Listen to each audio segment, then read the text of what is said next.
Welcome back to my channel and the episode that I wanted to have out last week. Thank you so much for clicking on the video.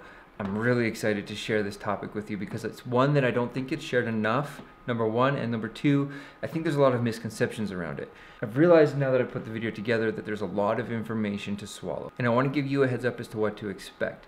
The first half of this video is breaking down particularly one nation who has had the most success at the Winter Olympics in skeleton since 2002. Basically pure dominance from this nation. The second half of the video is comparing the funding structures of that nation to Canada. And that's where things got really eye-opening, and I've been involved in the sport for 13 years. My hope is that by the end of the video, it's equally as eye-opening for you. I'm not gonna waste any more time. We're just gonna jump into this. This is the video breaking down what does success at the Olympics cost. The Olympics. The name alone brings back memories of the highest of highs and the lowest of lows.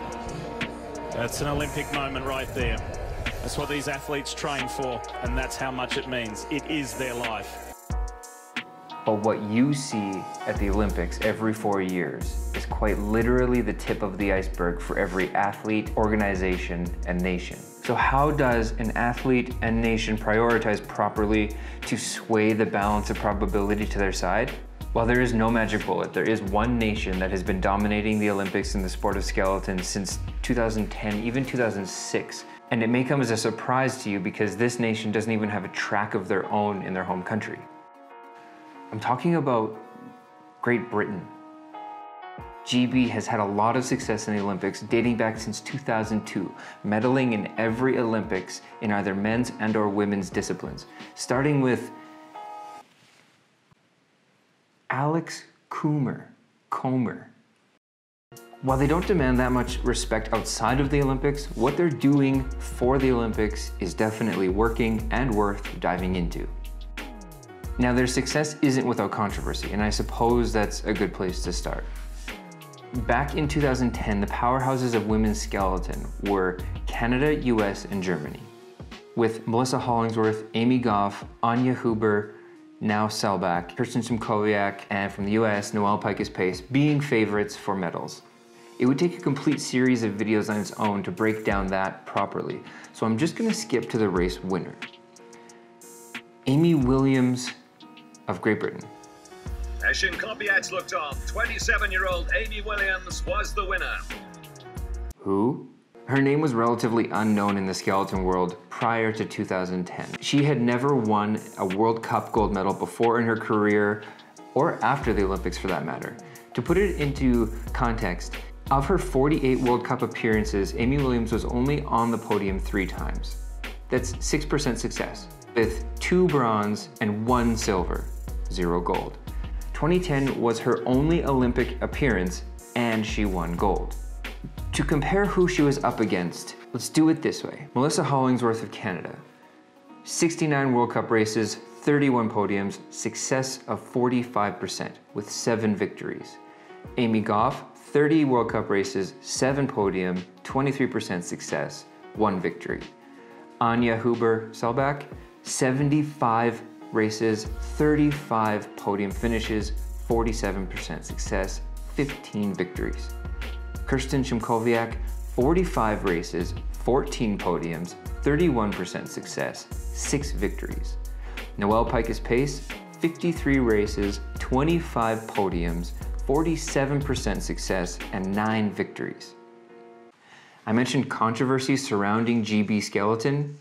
This is where it started. Amy Williams shocking the world to win not only a medal, but gold.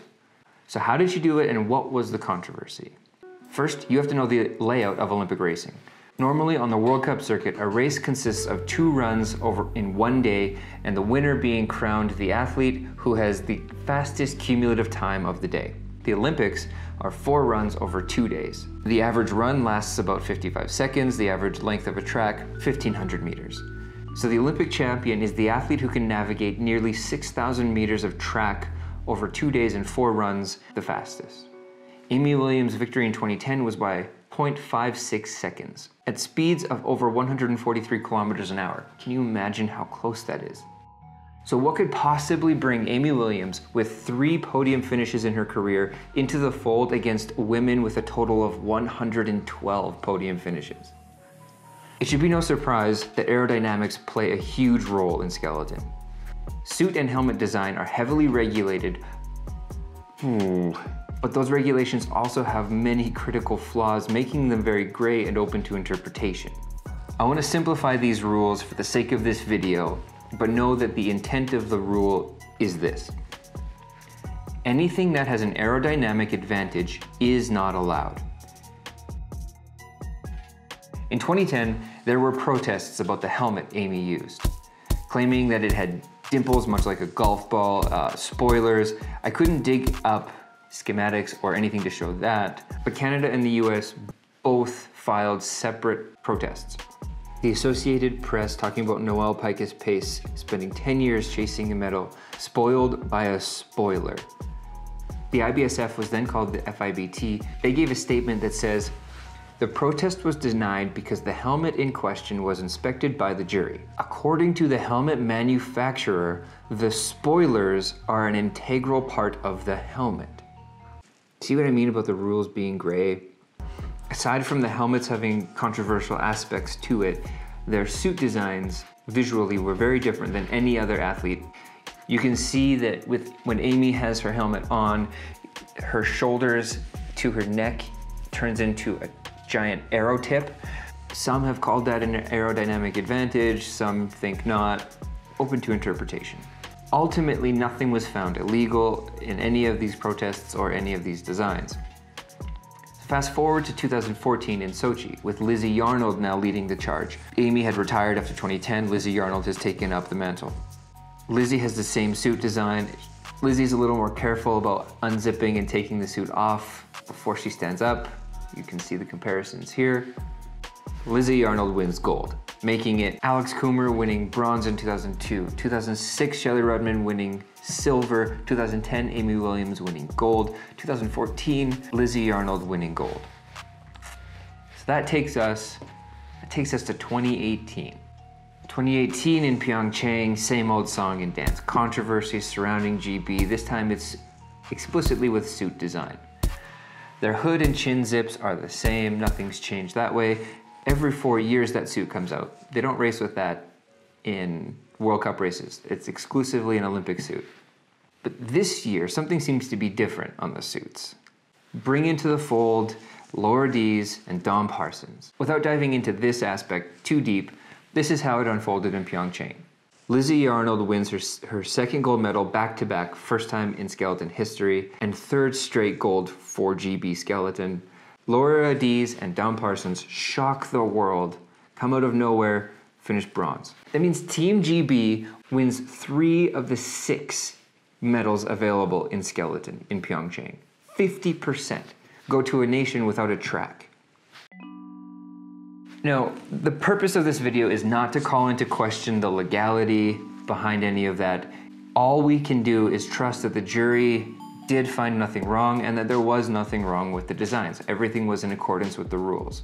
But instead, the point of this video is to answer the question, what does success cost at the Olympics? And with GB being the most successful nation in the history of skeleton at the Olympics since its reinstatement in 2002, it seems logical to look into how much they're investing leading into 2022 in Beijing. I mean, what have the winners done and what are the winners doing? Or as one of my favorite adages go, if it ain't broke, don't fix it. Moving into 2022, the Great British Skeleton Program has received a raise of 700,000 British pounds, moving their total for 4 years up to 7.2 million British pounds. That means nothing to us in Canada. That's the equivalent of $12.6 million over 4 years, or $3.4 million per year. Now, to break down where that money is allocated would be nearly impossible and largely kept close to the chest. But one thing is for sure, that total pays for all of the organization, coaching staff, the admin, the doctors, travel, equipment, research, develop, all of it. Once you get to that level as an athlete, you need your sole focus to be literally on finding hundreds and tenths of seconds, not worried about booking flights, arranging treatment, creating all of the support network needed to succeed, and then at the same time doing research and development. You can't do that yourself.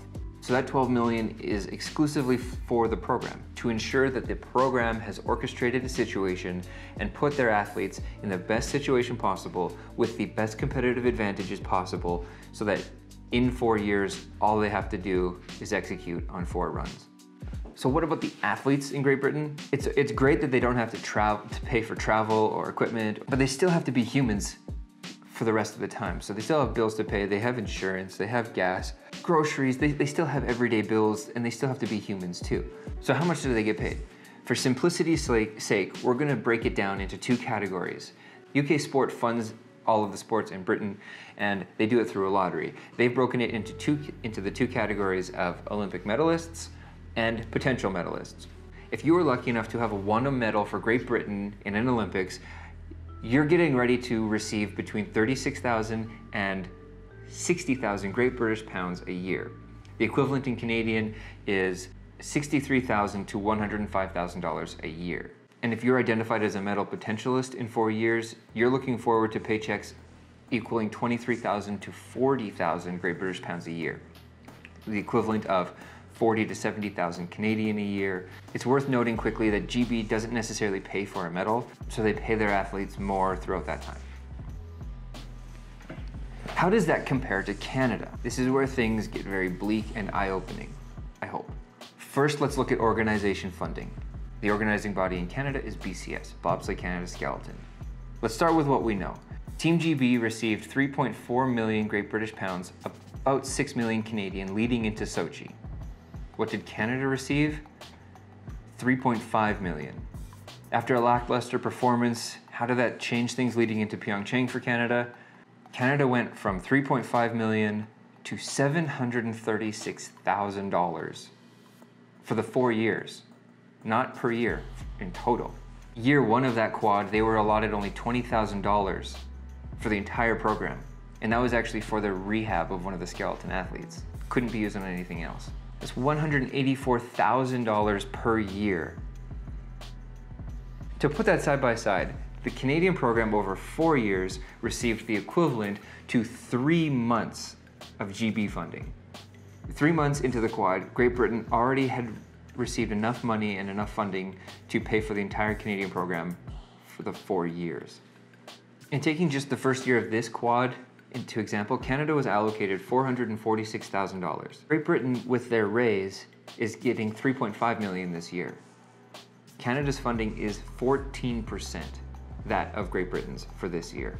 Okay, that looks really bad. And this year, the Canadian women all finished in the top 10 of the World Cup overall point standings.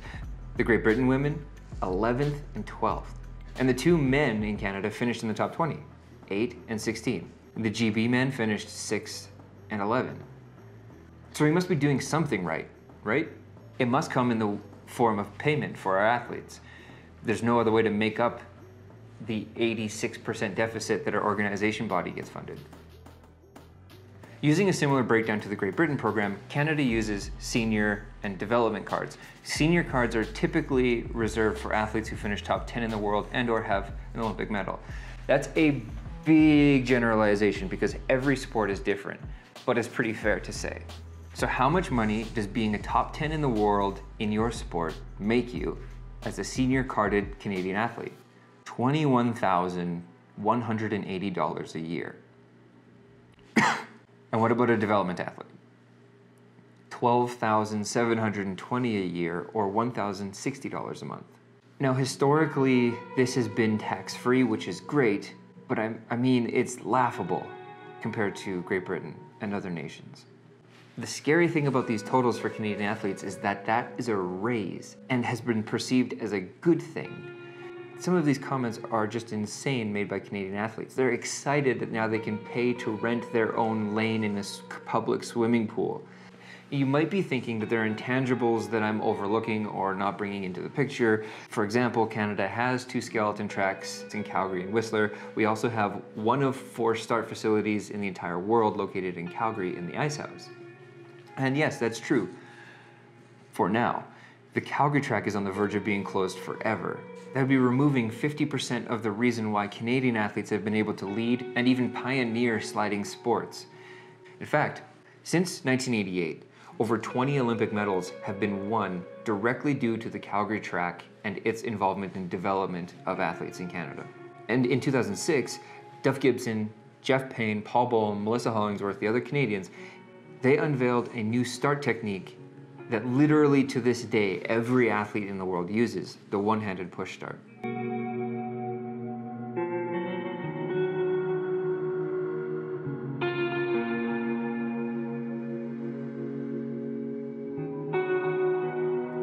Break it down however you want, but no matter which way you slice it, if this was a 40-hour-a-week job, Canadian athletes would be making $13 to $22 an hour. I mean, that's barely enough to make rent, pay bills, and have a savings account, let alone the fact that a skeleton setup will cost you roughly $20,000. That's an entire year's worth of savings and pay just to pay for this.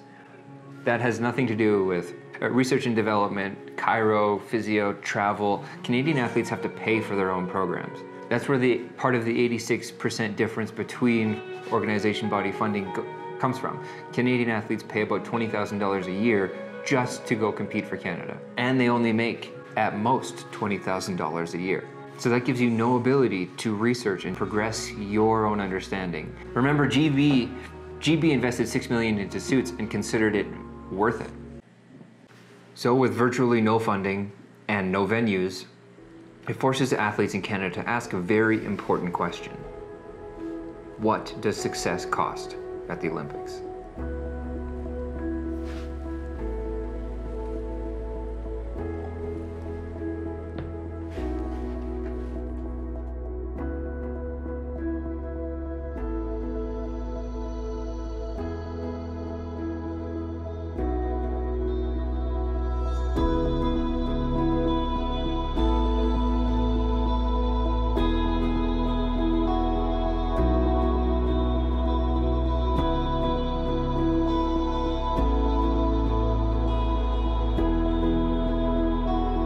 This week's 5 seconds of gratitude is for having had the chance to represent Canada on the world stage.